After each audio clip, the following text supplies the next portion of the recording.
예, 제가 기도함으로 오전 예배를 하나님께 올려드리도록 하겠습니다.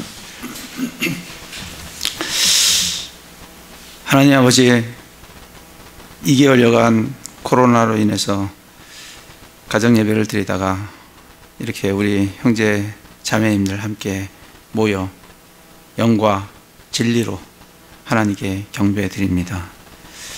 이 시간 저희들의 마음을 다하고 혼을 다하고 힘을 다하여 하나님께 예배 드립니다. 저희들의 예배를 받아주시고 이 예배가 하나님께만 영광이 되고 저희들에게는 한없는 은혜의 시간이 되게 하여 주시옵소서.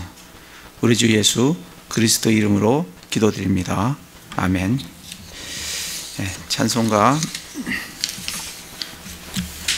1장, 네, 마음으로 속으로 조그맣게 찬송을 하도록 하겠습니다. 1장.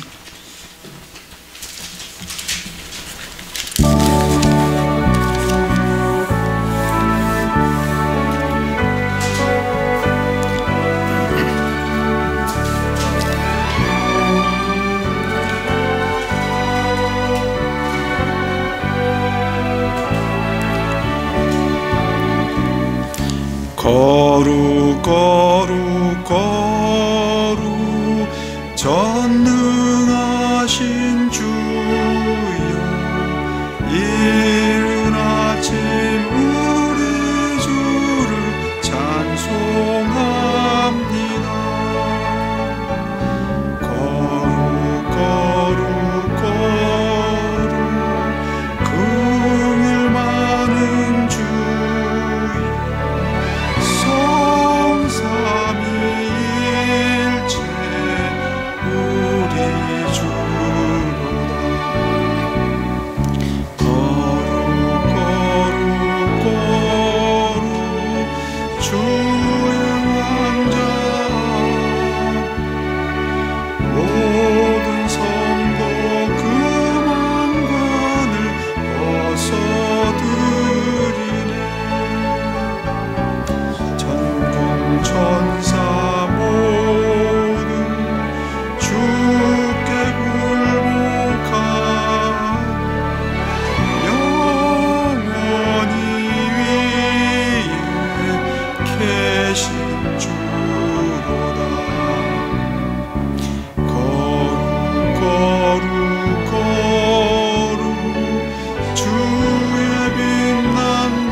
이어서 42장 찬송하도록 하겠습니다.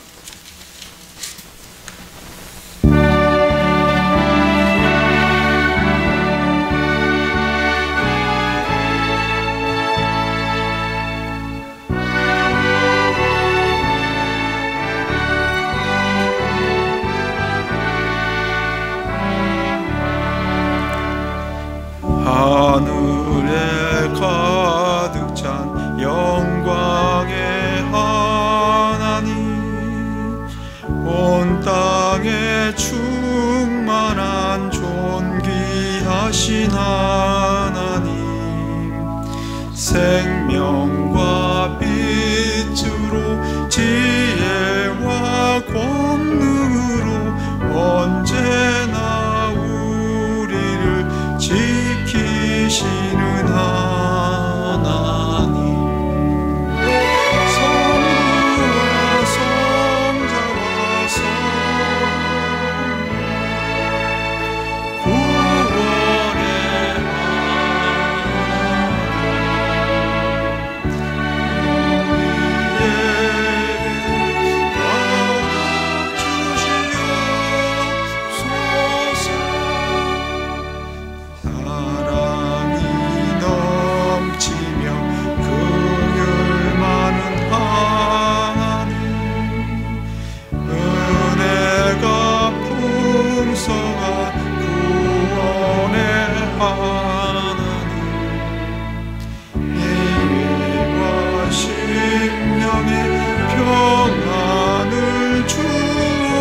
주 말씀 따라서 용감하게 하소서. 능과 지혜와 사랑 구원의 하나님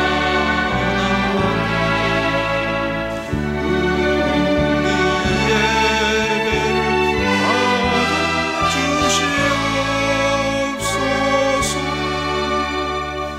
주 앞에 나올 때 우리 맘이 기쁘고 주 말씀 힘되어 희망 솟아오른다. 고난도 슬픔도 이기게 하옵시고 영원에 잇대어 살아가게 하소서. 우리의 자랑과 기쁨 구원의 하나님 우리 예배를 받아주시옵소서.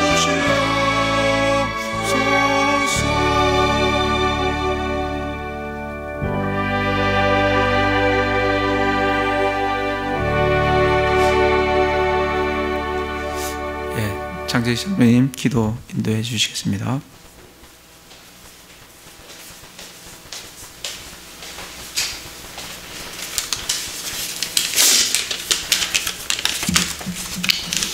사랑의 하나님 아버지, 참으로 감사를 드립니다. 보잘것없고 티끌 같은 저희들을 사랑하여 주셔서 구원하여 살려주시고 지금까지 인도하여 주셔서 오늘 이 시간 예배드릴 수 있도록 은혜 주심에 감사를 드립니다. 아버지 하나님, 코로나19로 인하여 고통받는 사람들이 우리나라뿐만 아니라 세계 곳곳에서 들려오는 아픔의 소리들이 계속되고 있는 가운데 저희 인간들이 할 수 있는 것이 무엇인지 생각해 봅니다. 기도할 수밖에 없는 연약한 저희들입니다. 그동안 저희들이 겸손하지 못하고 교만했던 것들을 회개하고 용서받기를 원합니다. 주님, 저희들을 용서하여 주시고 고통당하고 있는 연약한 영혼들을 불쌍히 여겨 주시옵소서. 하나님 아버지, 이 현실을 볼 때 감당하기 힘들 일들이 일어나고 있습니다. 전염병으로 인해 경제적으로 직격탄을 맞은 많은 자영업자들과 기업들, 또 예배를 예배당에서 드리고 싶어도 자유롭게 드릴 수 없는 상황들, 계속해서 늦어지는 계약과 혼란스러워하는 어린 혼들, 이로 인한 불안한 상황들, 또 건강을 참 소망하며 주님께 울부짖는 혼들, 참 이 모든 것을 감당하시고 주관하시는 주님을 의지하며 나아갑니다. 주님, 진정한 믿음의 사람으로 주님 만날 날을 준비하며 이 고통을 이겨내고 오히려 이 위기의 때에 주님께 더욱 가까이 나아가는 믿음의 사람들이 되게 도와주시옵소서. 그리하여 저희 교회가 세상의 빛과 소금의 역할을 감당하게 하시고 힘들 때에 기도하며 나누며 섬기는 교회의 본 모습을 회복하게 되는 놀라운 역사가 일어나길 원합니다. 하루속히 정상적인 예배가 회복되게 하여 주시고 주님의 능력 아래 이 모든 일들이 주님의 선한 방향으로 해결되는 역사를 보게 하여 주시옵소서. 하나님 아버지, 광야와 같은 시대를 지나는 우리 모두가 주님만 신뢰하고 의지하며 하나님을 두려워하는 삶으로 인내하며 열매 맺기를 원합니다. 저희들에게 속한 모든 권속들 한 사람도 낙오하지 않고 끝까지 승리하게 인도하여 주시옵소서.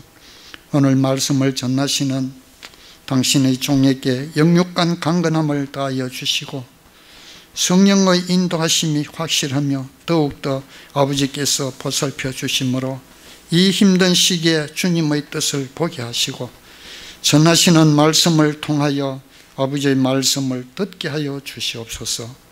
지금도 살아계셔서 역사하시는 예수님 이름으로 기도드립니다. 아멘.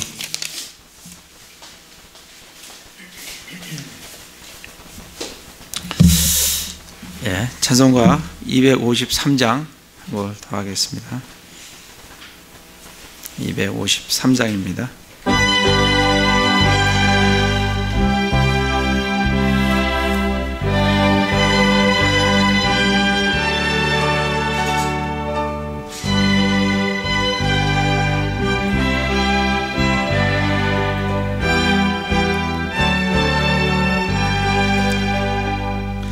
주를 멀리 떠났다 이제 옵니다.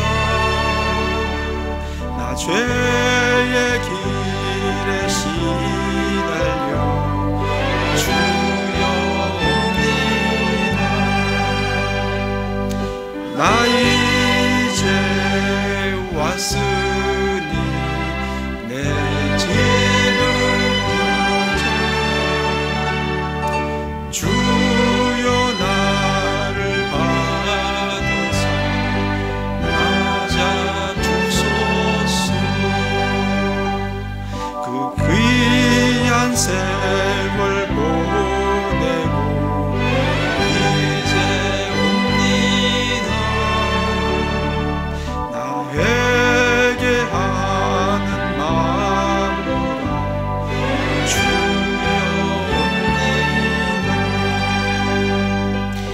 나 이제 왔으니 내 집을 찾아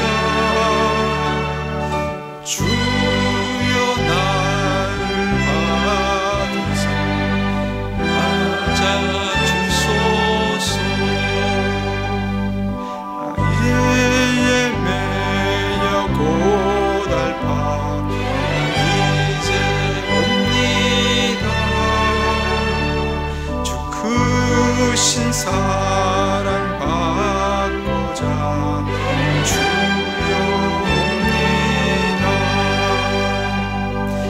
나 이제 왔으니 내 집을 찾아 주여 나를 받으사 맞아 주소서. 병든 마음을 고치려 이제 옵니다. 큰 힘과 소망 바라고 주여 옵니다. 나 이제 왔으니 내 집을 찾아 주여 나를 받으사 맞아 주소서. 나 바랄 것이 무언가 우리 주 예수 날 위해 돌아가신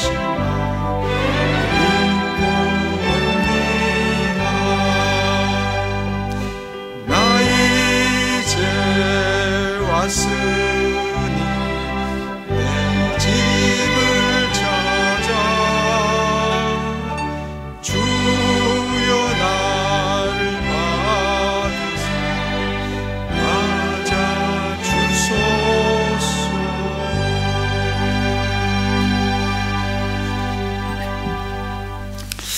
예, 오늘 말씀은 에스겔서 22장 23절부터 31절.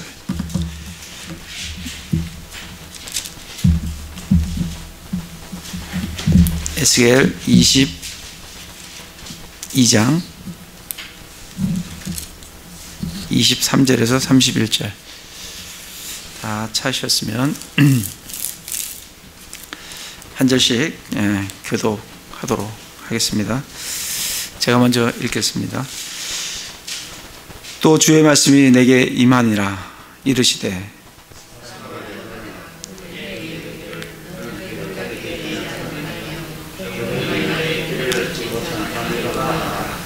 그녀의 한가운데에는 그녀의 대언자들의 음모가 있는데 그것은 곧 울부짖는 사자가 먹이를 약탈하는 것 같도다. 그들이 혼들을 삼키며 보물과 귀중한 것들을 탈취하고 그녀의 한가운데서 그녀에게 가부를 많이 만들었도다.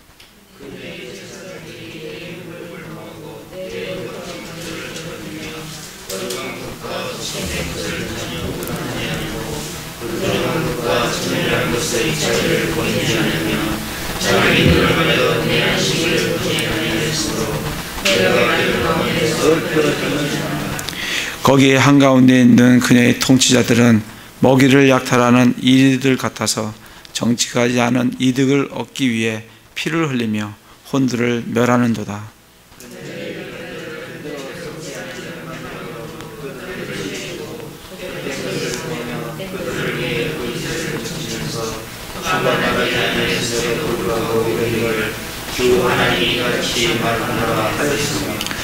그 땅의 백성은 학대를 행하고 강탈을 행하며 가난한 자와 궁핍한 자를 괴롭히고 참으로 나그네를 부당하게 학대하였도다.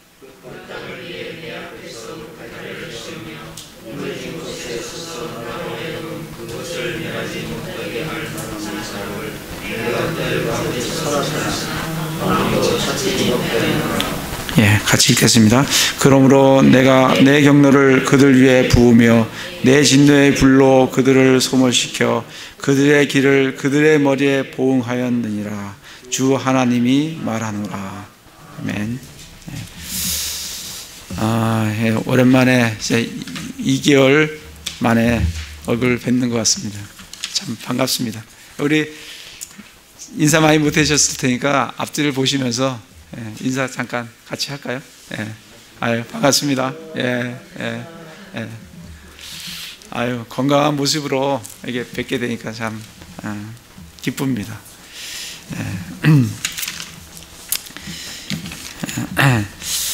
오늘은 에스겔서를 좀 같이 하도록 하겠습니다. 그래서 계속 우리가 디모데 전서를 하다가 이제 이제 못하게 됐는데 이제 이 예배를 가정 예배를 하는 동안에 저는 이제 소대언서하고 대언서를 좀 읽게 됐어요. 그래서 그 중에서 좋았던 말씀을 위주로 같이 좀 말씀을 나누고 다음 주에부터는 또 이제 디모데 전서로 이제 들어가도록 그렇게 하겠습니다. 이 에스겔서를 보시면 에스겔서의 이제 그 시대적인 배경을 잠깐만 언급하고 말씀을 또 나누도록 하겠습니다. 에스겔서 1장을 보시면 1장 1절부터 3절에 보시면 이제 제 30년 4월 곧 그달 5일 내가 그발 강가에서 포로들 가운데 있을 때 하늘들이 열리며 하나님의 환상들이 내게 보이니라. 이렇게 이제 말씀을 하십니다. 여기 보면 30년 4월 곧 그달 5일 이렇게 나왔는데 이건 주로 어떻게 말씀을 나누냐면 이건 에스겔의 나이에 해당된다. 지금 에스겔이 2차 포로를 잡혀갔는데 에스겔의 나이가 지금 30년이라는 얘기예요. 30살이라는 얘기예요. 근데 그가 그발강가에서, 그발강가는 바벨론에 있는 지금 포로 잡혀가서 그발강가에 지금 포로 생활을 하고 있습니다. 그때 하늘이 열리면서 하나님의 환상이 쫙 말씀을 보여주시면서 이 에스겔을 지금 적게 됩니다. 2절에 보면 여호야긴 왕이 포로가 된 지 5년이 되던 해 그달 5일에 여호야긴 왕은 남유다의 왕을 보면 맨 마지막에 이제 왕이 몇 명을 보면 요시야 왕이 있어요. 요시야 왕은 아주 굉장히 종교개혁을 했던 그런 아주 훌륭한 왕인데, 그 아들이 여호아하스라는 왕이 있어요. 여호아하스라는 왕이 있고 얼마 왕을 못했습니다. 그 다음 왕은 여호야김이라고 있어요. 그 다음에 그 다음에 왕은 여호야김의 아들인 여호야긴이 왕이에요. 그래서 지금 여호야긴이 지금 포로가 된 지 5년이 됐다는 거예요. 그러니까 여호야김 때 1차 포로 606년에 1차 포로가 됐고, 2차 포로는 여호야긴 때 2차 포로가 됐어요. 2차 포로는 597년입니다. 그러니까 지금 이때가 언제냐면 여호야긴 왕이 포로된 지 5년이니까 BC 592년이 되는 거예요. 597년에 여호야긴 왕이 포로로 잡혀갔으니까, 포로로 잡혀간 지 5년 됐으니까 592년이 되는 겁니다. 그리고 나서 이제 3차 포로는 그 다음 왕인 시드기야, 이제 마지막 왕이죠. 마지막 왕이 포로로 잡혀가는데, 그때가 이제 그 여호야긴 11년입니다. 그러니까 왕이 된 지 11년이 되는 거죠. 그때가 이제 BC 586년이에요. 그러니까 지금 현재 에스겔이 이거 지금 쓰고 있는 이때는 언제냐면 BC 592년입니다. 2년에 지금 이걸 지금 쓰고 있는 거예요. 그 3절에 보면 갈대아 사람들의 땅에 있는 그발 강가에서 주의 말씀이 부시의 아들 제사장 에스겔에게 특별히 임하였고, 거기서 주의 손이 그 위에 있더라. 그래서 에스겔은 부시의 아들이면서 제사장이에요. 그러니까 제사장이 참 이 유다 땅에서 제사장의 역할을 해야 되는데, 지금 어디에 와 있어요? 바벨론의 포로로, 2차 포로로 잡혀와서 그 그발 강가에서 포로가 되었고, 그 노역을 하면서 지금 하나님의 말씀을 받아갖고 지금 적고 있는 거예요. 지금 그게 지금 1절부터 3절까지 우리가 그런 내용들을 이제 볼 수가 있습니다. 에스겔서 20장을 가보겠습니다. 에스겔 20장을 보시면 20장 1절, 아까 여호야긴 5년이라고 그랬어요. 5년이 592년입니다. 근데 20장 1절에 보면 제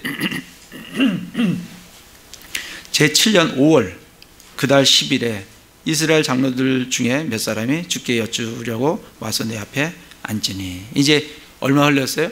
5년에서 7년이니까 2년이 흘렀습니다. 그래서 2년이 흘른 이제 590년이 되겠죠, 그죠? 근데 아까 시드기야, 아까 1절에서는 5년이니까 그 여호야긴이 포로로 잡혀간 지 5년이니까 5년 됐을 때고, 그 다음에 이제 그때가 시드기야 마지막 왕 1년이에요. 원년입니다. 근데 지금 이제 7년이니까 2년이 지났고, 시드기야 왕 11년에 이제 나라가 망하니까 5년 7년 그러니까 7년 됐죠. 그러니까 이제 11년에 망하니까 앞으로 4년 후면 이스라엘이 남유다가 완전히 망합니다. 이제 3차 포로를 잡혀가요. 시드기야 왕도 잡혀가고 3차 포로로 이스라엘이 완전히 멸망합니다. 그러니까 요 제 7년이 이제 앞으로 4년 후면 이스라엘은 완전히 멸망하는 그 시기에 지금 20장을 적고 있습니다. 이해되시죠? 네. 24장을 가보시면 24장에 보시면 제1절 제9년 10월 곧 그달 10일에 주의 말씀이 다시 내게 임하니라. 시드기야 9년이니까 이제 11년에 망하니까 얼마 남았어요? 2년 남았어요. 요 사이에 우리가 지금 말씀을 보고자 하는 에스겔 22장이 여기에 들어가 있습니다. 그래서 그런 상황들을 좀 시대적인 배경을 좀 잠깐 보시고 말씀을 좀 나누도록 하겠습니다. 다시 이제 22장에 오셔서 22장 23절에 보면 또 주의 말씀이 내게 임하니라. 이르시되 사람의 아들아 그녀에게 이르기를 너는 깨끗하게 되지 않은 땅이요 경노의 날에 비를 얻지 못한 땅이로다 하라. 여기서 사람의 아들은 누구냐면 에스겔이에요. 에스겔을 계속 하나님께서 사람의 아들아, 사람의 아들아 이렇게 얘기를 합니다. 근데 그녀에게 이르기를, 이 그녀는 누구냐면 예루살렘이에요. 그걸 이제 우리가 어떻게 알 수 있냐면 에스겔 22장 1절에 가보겠습니다. 그 앞에 가서 보시면 또 주의 말씀이 내게 임하니라 이르시되 너 사람의 아들아 이제 내가 그 피 흘리는 도시를 심판하려 하며 내가 심판하려 하느냐. 참으로 너는 그녀에게 그녀의 모든 가증한 일을 보여주며. 지금 여기서 지금 이 에스겔에게 너 사람의 아들아 하시면서 그 피 흘리는 도시 그걸 심판하려고 하느냐. 참으로 너는 그녀에게, 이 도시가 그녀입니다. 이쪽에는 이 단어에 성이 있기 때문에 이 도시를 여성 명사로 하기 때문에 우리는 좀 어색하죠. 한국어로는 어색한데 얘들은 아주 이게 자연스럽습니다. 도시 그러면 여성 명사 그녀 이렇게 이제 불려지게 됩니다. 그래서 피 흘리는 도시를 심판하는데 그녀 예루살렘을 지금 얘기를 하고 있습니다. 그래서 다시 22장에 오셔서 24절에 보시면 그 예루살렘에 대해서 뭐라고 얘기하냐면 너는 깨끗하게 되지 않은 땅이요 경노의 날에 비를 얻지 못한 땅이로다 하라.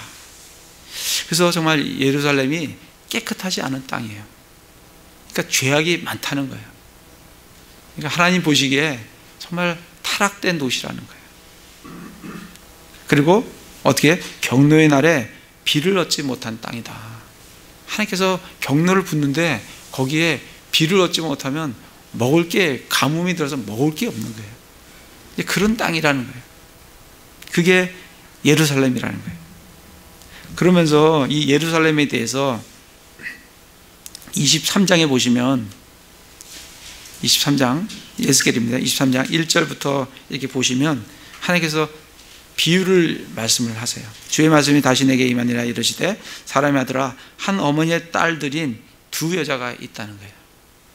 근데 이 두 여자가 3절에 보면 이집트하고 행음했다는 거예요. 이 행음이 주로 두 가지가 다 포함됩니다. 우상 숭배도 했고 또 육체적으로도 행음을 했고. 이 행음을 했는데 언제부터? 어렸을 때부터. 이 어렸을 때라는 것은 그 이집트에 있을 때부터 정말 행음을 했다는 거예요. 그래서 4절에 보면 그들의 이름은 언니는 뭐예요? 아홀라. 그녀의 동생은 아올리바. 하나님의 이름까지 아올라, 아올리바. 그래서 이 아올라는 누구라고요? 곧 사마리아는 아올라요. 그리고 예루살렘은 아올리바다. 이렇게 이제 말씀을 하시면서 아올라가 어떻게 음행을 했고 아올리바가 어떻게 음행을 했는지 그거를 5절부터 이렇게 말씀을 해 주십니다. 5절에 보시면 아올라가 내 것이었을 때 그녀가 창녀짓을 행하고 자기가 사랑하는 자들 곧 자기 이웃 아시리아 사람들과 사랑에 빠졌다. 그래서 이 북이스라엘이 사마리아는 수도가 북이스라엘 수도잖아요. 이 북이스라엘이 누구하고 사랑에 빠졌다고요? 아시리아하고. 그래서 음행했다는 거예요. 그 아시리아 사람들은 그들은 곧 청색 옷을 입은 대장들과 치리자들이요 그들은 다 호감이 가는 청년들이며 말타는 기병들이었노라. 세상적으로 볼 때 멋있다는 거예요. 부럽다는 거예요. 그들의 문화를 쫓아가고 싶다는 거예요. 그래서 그들과 행음을 했다라고 말씀을 하고 계십니다. 7절에 보면 그녀가 이와 같이 그들 곧 아시리아에 선정된 모든 자들과 또 자기가 사랑하던 모든 자들과 행음을 하고 그들의 모든 우상들로 자신을 더럽혔으며 뿐만 아니라 8절에 보면 이집트하고도 행음했다는 거예요. 8절에 이집트에서 들어온 자신의 행음을 버리지도 아니하였으니 그녀가 어렸을 때에 그들이 그녀와 더불어 누웠도다. 어렸을 때 그 이집트 땅에 있을 때부터 그리고 지금 그때까지 그들과 함께 행음을 했다라고 말씀을 하십니다. 그러면서 9절에 그러므로 내가 그녀를 그녀의 사랑한 자들의 손에 곧 그녀가 사랑하던 아시리아 사람들의 손에 넘겨 주었더니, 그래서 하나님은 북이스라엘을 어디에 팔아요? 아시리아에 판다는 거예요. 넘겨주겠다는 거예요. 그들이 북이스라엘을 치게 하시겠다는 거예요. 왜? 하나님 앞에 행음과 죄악이 가득하기 때문에. 그래서 10절에 이들이 그녀의 벌거벗음을 드러내고 그녀의 아들, 딸을 빼앗으며 칼로 그녀를 죽였느니라. 그녀가 예루살렘이죠. 여자들 가운데서 유명하게 되었어요. 이 유명하게 되었다는 것은 뭐가 잘해서 유명한 게 아니라 너무나 진짜 이 심판을 당해서 주변의 사람들이 보기에 어떻게 저렇게 멸망할 수 있을까? 그렇게 유명하게 되었다는 거예요. 유명하게 되었으니 이는 그들이 그녀에게 심판을 집행하였기 때문이다. 이렇게 이제 말씀을 하십니다. 이게 언니 아홀라에 대한 얘기입니다. 그 다음에 동생 아홀리바에 대해서 또 말씀하세요. 하나님이 11절에 보면 그녀의 동생 아홀리바가 이것을 보고도, 북이스라엘이 언제 망했냐면 BC 721년에 망했어요. 그러면 지금 이 남유다는 언제 망해요? 586년에 망해요. 뭐 한 몇 년 됩니까? 한 140년 되나요? 130, 40년 후에 이제 망하게 되는 거죠. 근데 그렇게 보여줬다는 거예요. 망하는 걸 보여줬는데도 남유다가 변화되지 않고 뭐라고 말씀하시냐면 그것을 보고도 그녀보다 더 지나치게 사랑하며 행음 면에서 자기 언니보다 더 많이 행음하여 더 부패하게 되었다는 거예요. 하나님 보여주시면 돌아서야 되는데 돌아서지 않고 북이스라엘이 했던 그 행음보다 더 큰 행음을 이들이 우상숭배와 육체적인 행음들을 행하였다라고 말씀을 하고 계십니다. 12절에 보면 그녀가 자기 이웃 아시리아와 행음했어요. 아시리아하고도 행음했습니다. 아하스 왕 때 아하스 왕이 아시리아와 동맹을 맺고 그들에게 도움을 요청하는 걸 볼 수가 있어요. 또 그뿐만 아니라 14절에 보면 또 그녀가 자기의 행음을 많게 한 것을 보았나니 그녀가 벽에 그린 그런 사람들 곧 주홍색으로 그린 갈대아 사람들의 형상을 볼 때 그리하였느니라. 이 갈대아는 누구예요? 바벨론이에요.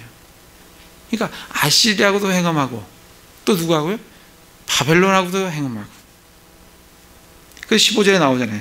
그들은 허리를 동이며 물들인 수건으로 머리를 엄청나게 쌌으며 그들은 다 자기들이 출생한 땅 갈대아의 바벨론 사람들의 방식을 따르며 바라볼 만한 통치자들이었다. 멋있어요. 멋있는 것 같아요, 눈에. 그래서 그들과 행음을 했다는 거예요. 16절에 그녀가 눈으로 그들을 보고는 곧 그들과 사랑에 빠져 사자들을 갈대아에 있는 그들에게 보내매. 그뿐만이 아니에요.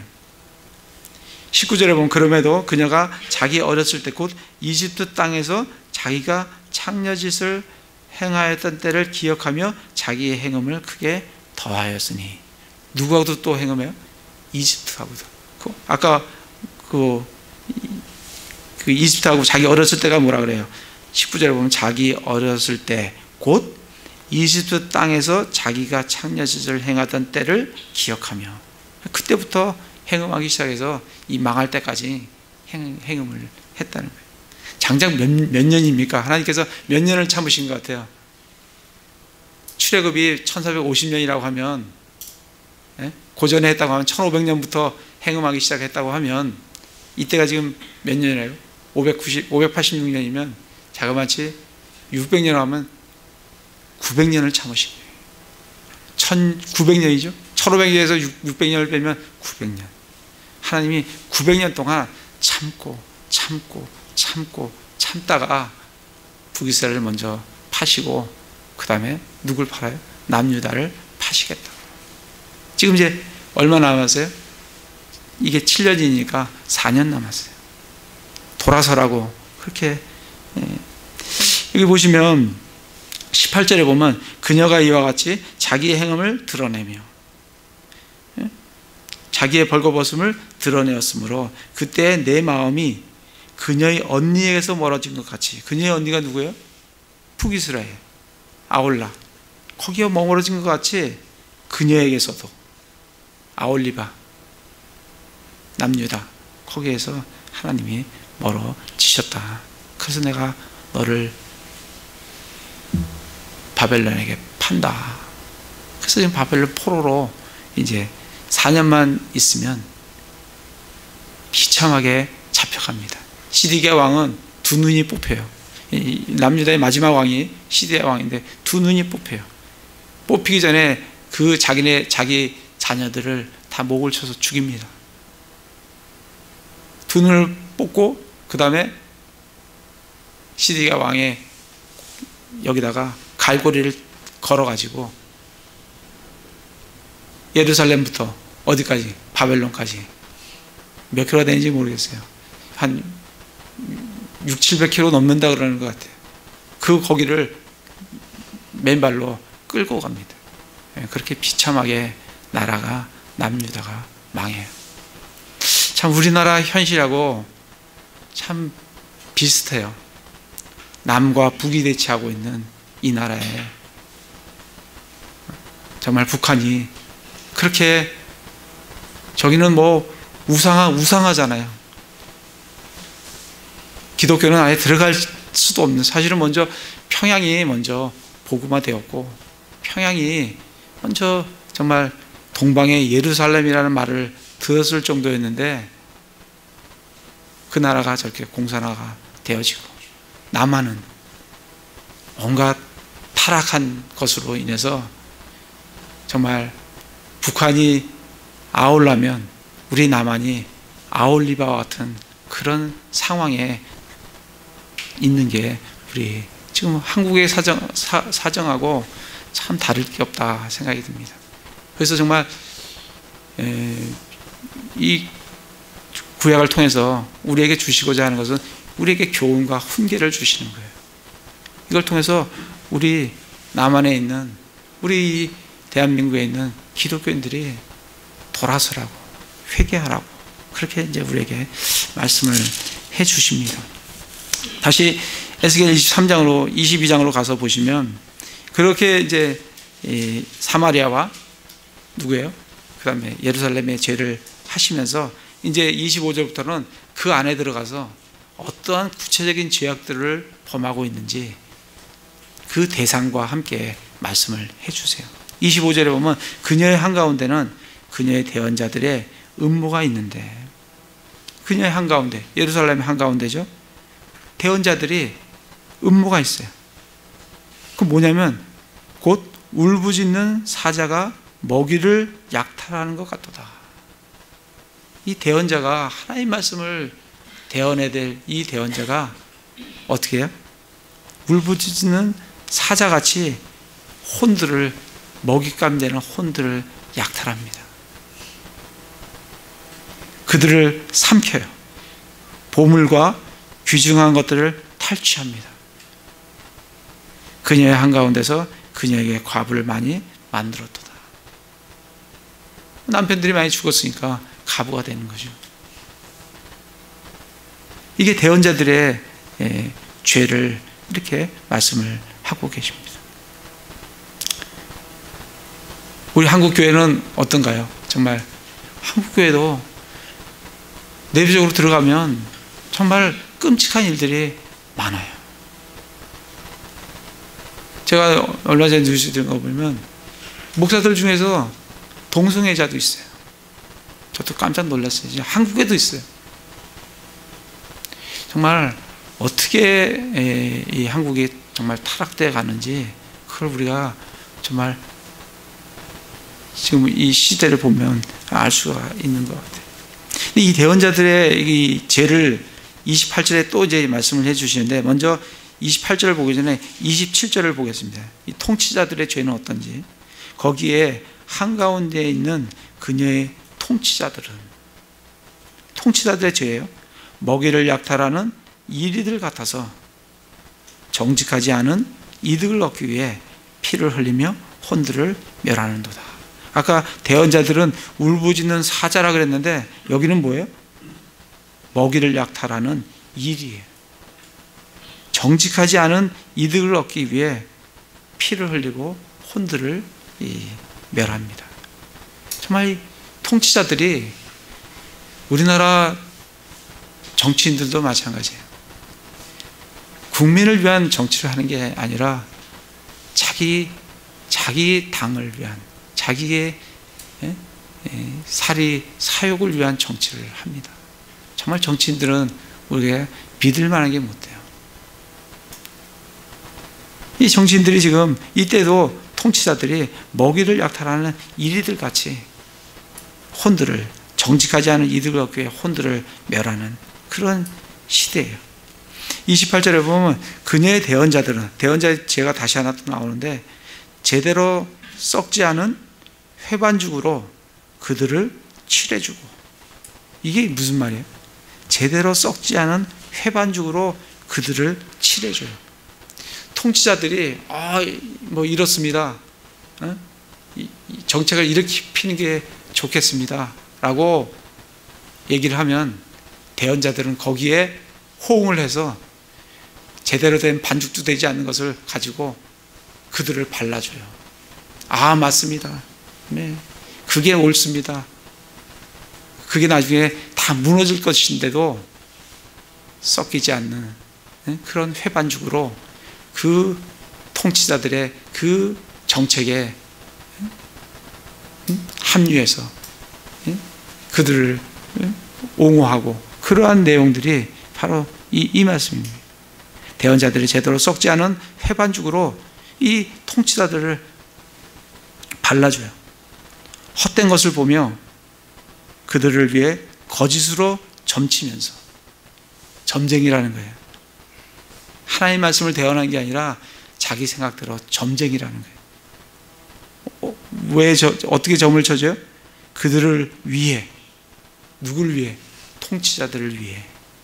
그러니까 정치인이나 정말 하나님께서 대언하라고 하는 대언자나 한 통속이 돼서 서로의 이익을 위해서 그들을 칠해주는,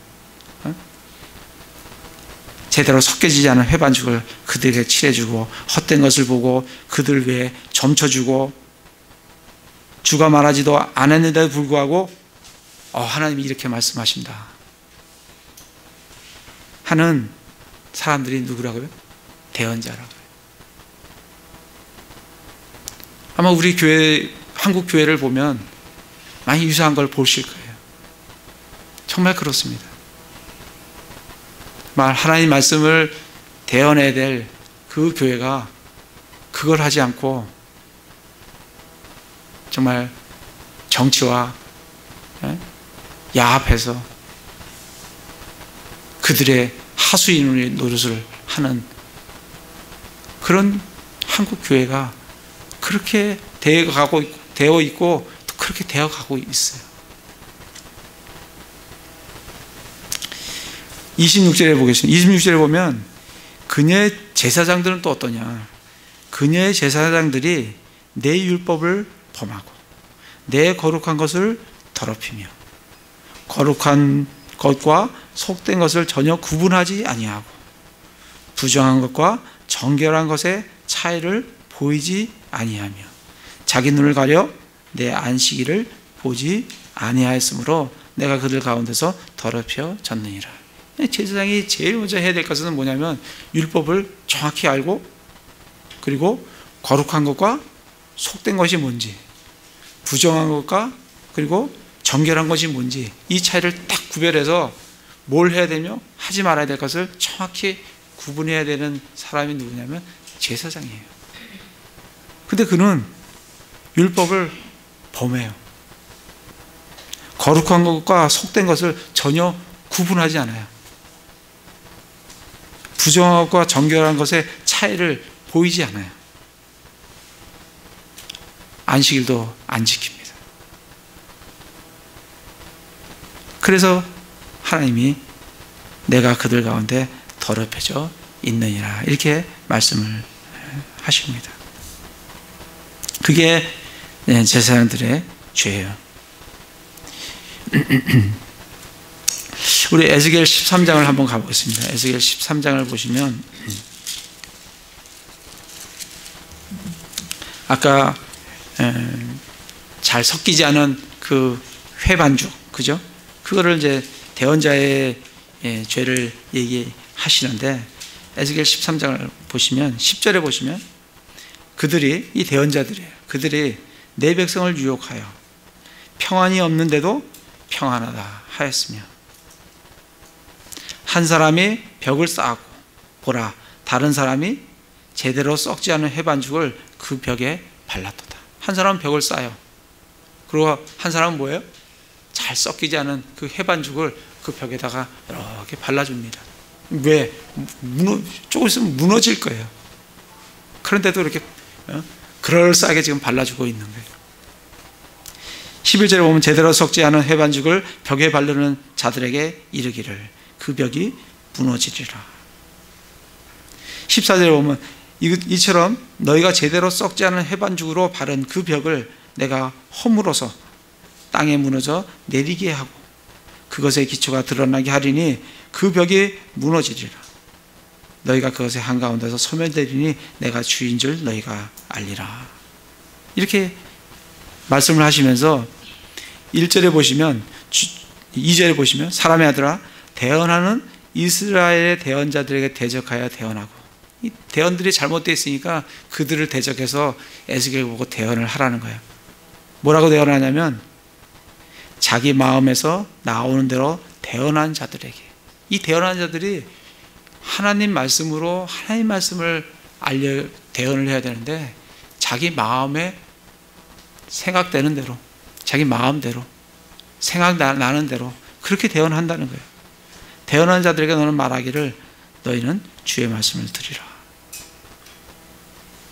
3절에 보면 주 하나님이 이같이 말하노라 아무것도 보지 못한 채 자기 영을 따르는 어리석은 대언자들에게 화가 있을지어다. 하나님의 말씀으로 또 진리의 영으로 대언을 해야 되는데 어떻게 대언해요? 자기 영을 따르는, 그렇게 대언한다는 거예요. 어리석은 대언자. 4절에 오 이스라엘아 내 대언자들은 사막의 여우들 같으니라. 여우예요. 아까는 뭐라 했어요? 대언자들이 울부짖는 사자라 그랬어요. 통치자들은 먹잇감을 찾는 일이라 그랬고, 여기서는 또 여우라는 거예요. 다시 에스겔서에 가서 22장 29절에 보면 그러면 백성들은 어떠냐? 그 땅의 백성은 학대를 행하고 강탈을 행하며 가난한 자와 궁핍한 자를 괴롭히고 참으로 나그네를 부당하게 학대하느니라. 백성이라고 올바르냐? 백성도 올바르지가 않아요.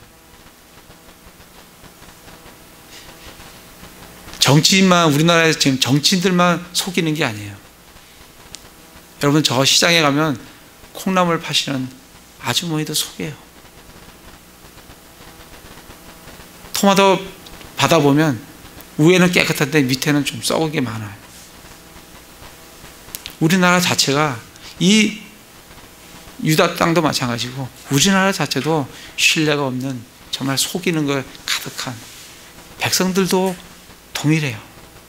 지금 이 유다가 총체적으로 대언자, 제사장, 통치자, 백성, 이게 다 피로 나가요. 대언자는 뭐라 그래요? 프로펫이라고 해요. 제사장은 프리스트, 통치자는 프린스, 백성은 people. 이 4피가 총체적으로 유다는 부패된 그런 나라예요. 우리 한국도 마찬가지. 그러니까 하나님이 심판하시겠다는 거예요. 그래서 이 모든 걸 종합해서 예레미야 5장을 가보겠습니다. 예레미야 5장에 보시면, 에스겔은 이렇게 접어놓으시고, 예레미야 5장에 보시면 5장 29절부터 보겠습니다. 예레미야 5장 29절. 주가 말하노라. 내가 이런 일들로 인하여 징벌하지 아니하겠느냐. 내 혼이 이 같은 민족들에게 원수를 갚지 아니하겠느냐. 그 땅에서 놀랍고도 무서운 일이 이루어졌도다. 하나님이 놀랍고 무서운 일이 이루어졌다는 거예요. 그게 무슨 일이냐면 31절에 대언자들은 거짓으로 대언하고 제사장들은 자기 방법으로 다스리며 내 백성은 그렇게 하는 것을 사랑하니. 지금 총체적으로 말씀을 해주시고 계시는 거예요. 대언자들은 거짓으로 대언하고 제사장들은 자기 방법으로 다스리고 내 백성은 그렇게 하는 것을 사랑해요. 백성들이라도 올바르게 하면 될 건데 백성들도 그렇게 하는 것을 사랑해요. 그래서 하나님께서 마지막 날에는 너희가 무엇을 하겠느냐, 할 게 없죠. 심판받을 일밖에는 없다는 것을 말씀을 해주고 계십니다. 우리 미가서 한번 가보겠습니다. 미가서 3장 11절.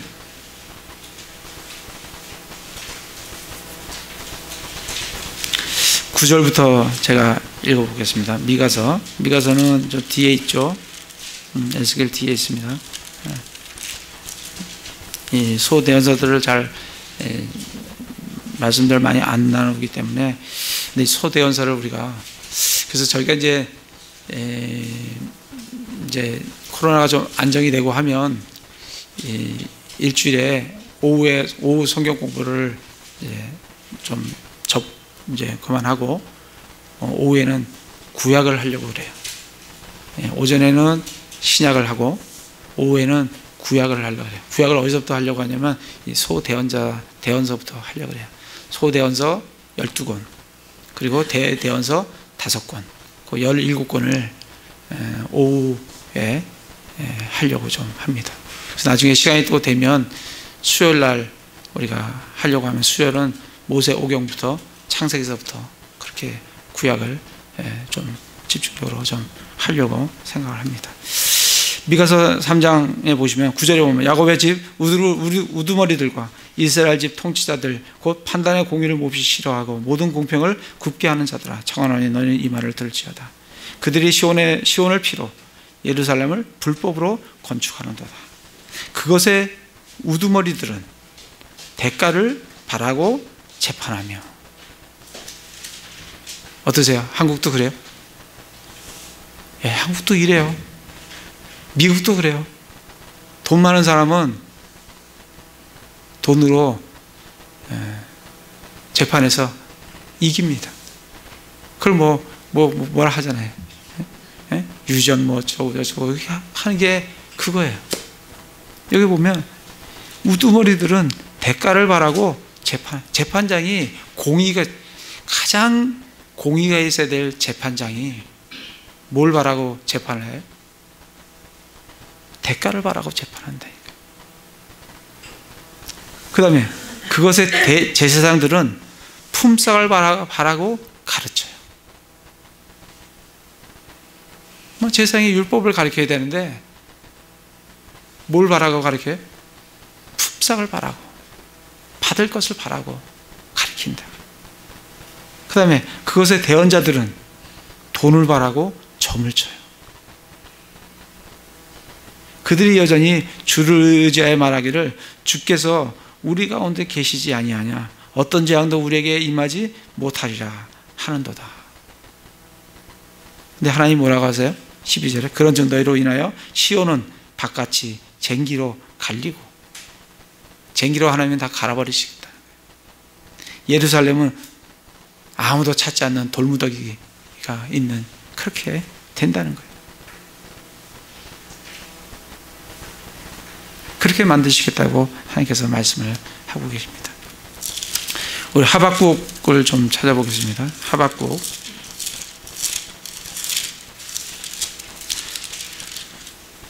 하박국 1장에 보시면 하박국이 참 이 그때의 상황을 한탄하면서 하나님께 말씀을 나누세요. 3절에 보면 어찌하여 1장 3절입니다. 어찌하여 주께서 내게 불법을 보이시며 나로 하여금 학대를 보게 하시나이까. 노략과 폭력이 내 앞에 있사오니 곧 불화와 다툼을 일으키는 것이 있나이다.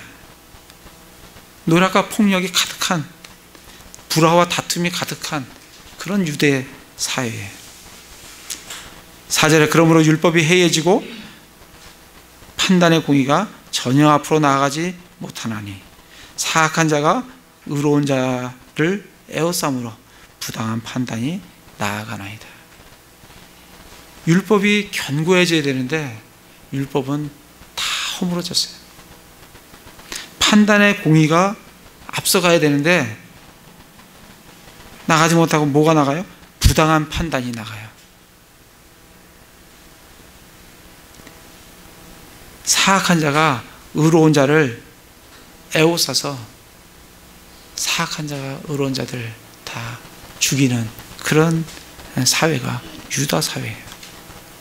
그게 우리 한국 사회라고.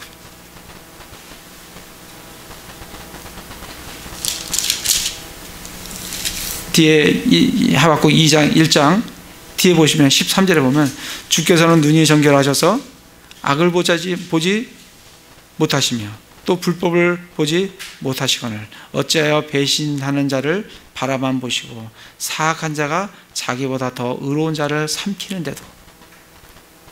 어떤 사회냐면 사악한 자가 자기보다 더 의로운 자를 삼키는 사회가 유다예요.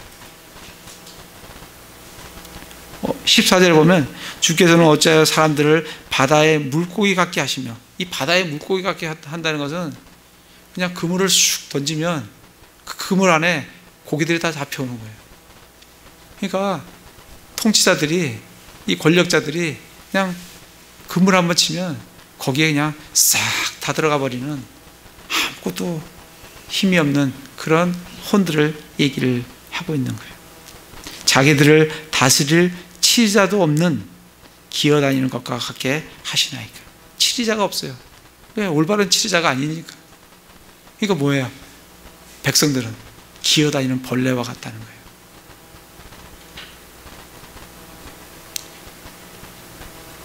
그래서 하나님께서 어떻게 해요? 15절에 보면 그들을 낚시로 그들 모두를 끌어올리고, 실제로 아시리아가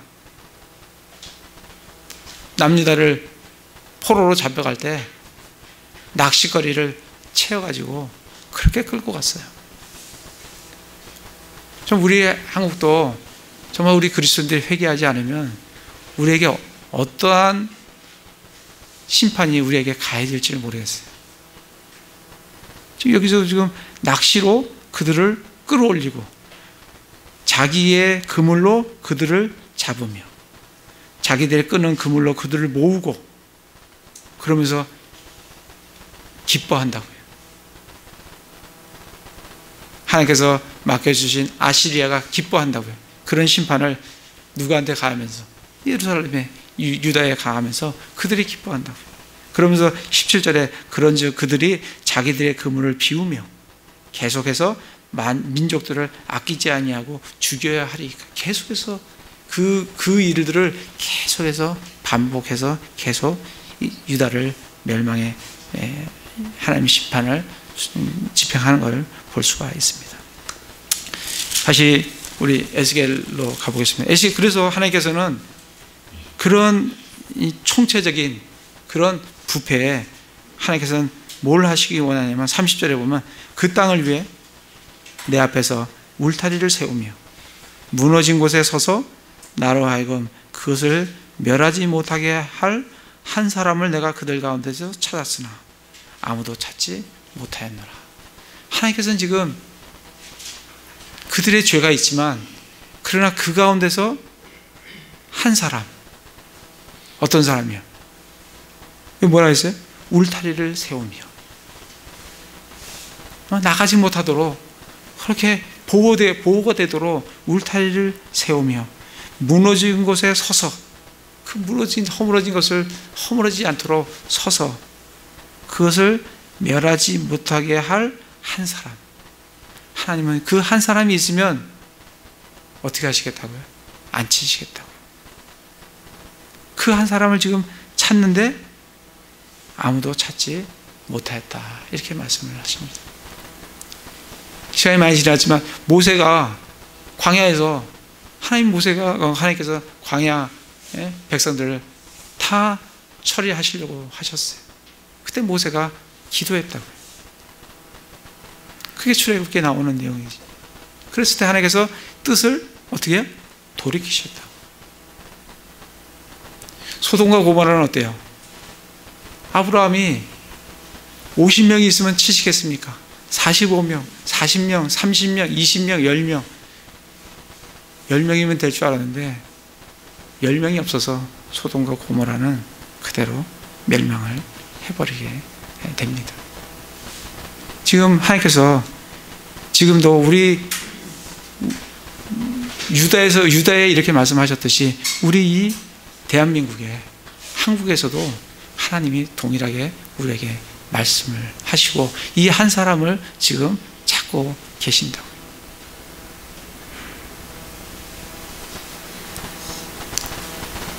그래서 그 한 사람을 찾으시는데, 그래서 정말 우리가 해야 될 일이 뭔가 13장 가보겠습니다. 에스겔 13장에 보시면 하나님께서 원하시는 것은 14장이네요. 잘못 적었네. 14장 6절에 보면 그러므로 이스라엘 집에게 이르기를 주 하나님이 이같이 말하노라. 회개하고 너희 자신을 돌이켜 너희 우상들을 떠나라. 너희의 모든 가증한 것에서 너희 얼굴을 돌리라. 여기 지금 돌리라, 떠나라, 회개하라, 이 반복해서 나오는 게 뭐예요? 회개하고 돌이켜 떠나서 얼굴을 돌리라. 우리가 죄악을 범하지만 우리가 살 수 있는 길은 뭐냐면 회개예요. 죄로부터 돌아서는 거예요. 그 회개하면 우리는 살 수 있어요. 우리가 죄악되지만 우리가 살 수 있는 길은 하나님 앞에 돌아서는 거예요. 세상으로부터 돌아서서 하나님을 향하는 거예요. 그럴 때 산다는 거예요. 아모스 가보겠습니다. 아모스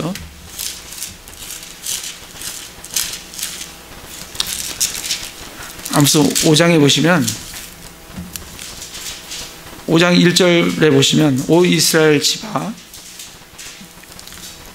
너희는 내가 너희를 대적하여 지은 이 말 곧 애가를 들으라. 이 애가라는 거예요. 슬픈 노래예요.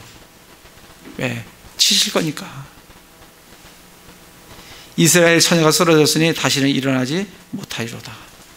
그녀가 자기 땅에서 벌어졌으며 그녀를 일으킬 자가 없어요.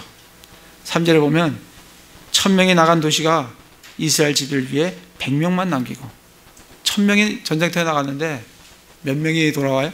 100명만 살아온다고요. 100명이 나간 도시에는 10명이 남아요.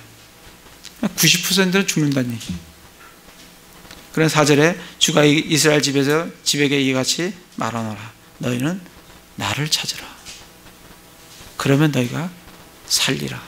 우리가 살 수 있는 방법은 돌이켜서 하나님을 찾는 거예요. 5절에 보면 베델을 찾지 말고 금송아지 있는 그 베델을 찾지 말고 길갈에 들어가지 말며 그 수송아지를 하나님께 드리던 그 길갈에도 가지 말고 브에셀바로 나가지 말며 그 산당이 많은 그 브에셀바에 가지 말고 너희는 주를 찾으라. 그리하면 너희가 살 것이요. 8절에 보면 너희는 7별과 오리온을 만들고 사망의 그늘을 아침으로 바꾸며 낮을 밤으로 어둡게 만들고 바닷물을 불러 지면에 쏟는 자를 찾으라. 하나님이 어떤 분이시라고요? 하나님은 7별과 오리온을 만드신 창조주 하나님이시다. 뿐만 아니라 사망의 그늘을 아침으로 바꿀 수 있는 분이 하나님이세요. 우리가 사망의 음침한 골짜기를 다닌다 할지라도 그거를 뭐로 바꾸실 수 있다고요? 아침으로, 희망찬 아침으로 바꾸며 낮을 밤으로 어둡게 할 수도 있어요. 반대로. 또 바닷물을 불러서 바다에만 있어야 될 그 바닷물이 이 육지까지 불러서 이 육지를 쓸어버릴 수 있게 하실 분이 누구시냐면 하나님이시다는 거예요. 그 하나님을 찾으라는 거예요. 그러면 우리가 살게 된다는 겁니다. 그래서 정말 이 암울한 우리가 시대에 우리가 살고 있는데, 우리가 하나님께서는 누굴 찾고 계시냐면 이 무너진 데를 서서 허물어진 데를 막아 설 수 있는, 그래서 하나님의 심판을, 하나님의 뜻을 돌이킬 수 있는 사람을 지금 찾고 계신다. 그래서 우리가 우리의 죄들을 회개하고 돌이켜서 하나님을 찾는, 그래서 정말 우리가 사는, 하나님 앞에 우리가 징계를 당하지 않고 사는 그러한 삶을 사시는 형제 자매들 다 되시기를 기도를 드립니다. 예, 제가 기도하겠습니다.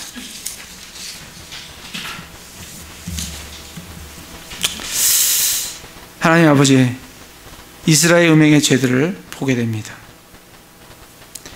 이집트와 아시리아와 바벨론의 우상들과 음행하고 또 육체적으로 음행도 난무한 이스라엘이었습니다. 대언자는 거짓으로 대언하고 제사장은 율법을 범하고 거룩함과 속된 것을 구분하지 아니하고 통치자들은 먹이를 약탈하는 이리 같아서 정직하게 하지 않은 이득을 얻기 위해 피를 흘리며 백성들 또한 학대와 강탈을 행합니다. 이 말씀은 우리의 배움과 훈계를 위해서 기록되었습니다. 우리 한국은 어떠한지요? 한국 교회는 어떠한지요? 또 우리 자신들은 또한 어떠한지 우리 자신을 돌아보게 하여 주시옵소서. 돌이켜 우상에서 떠나고 가증함에서 얼굴을 돌려 철저히 회개하고 배대를 찾지 않고 하나님을 찾으며 악을 미워하고 선을 사랑하며 공의를 굳게 세우는 삶을 살아 이 땅을 위해 울타리를 세우며 무너진 곳에 서서 하나님으로 하여금 이 땅을 멸하지 못하게 할 한 사람으로 살아가게 하여 주시옵소서. 우리 주 예수 그리스도의 이름으로 기도드립니다. 아멘. 네.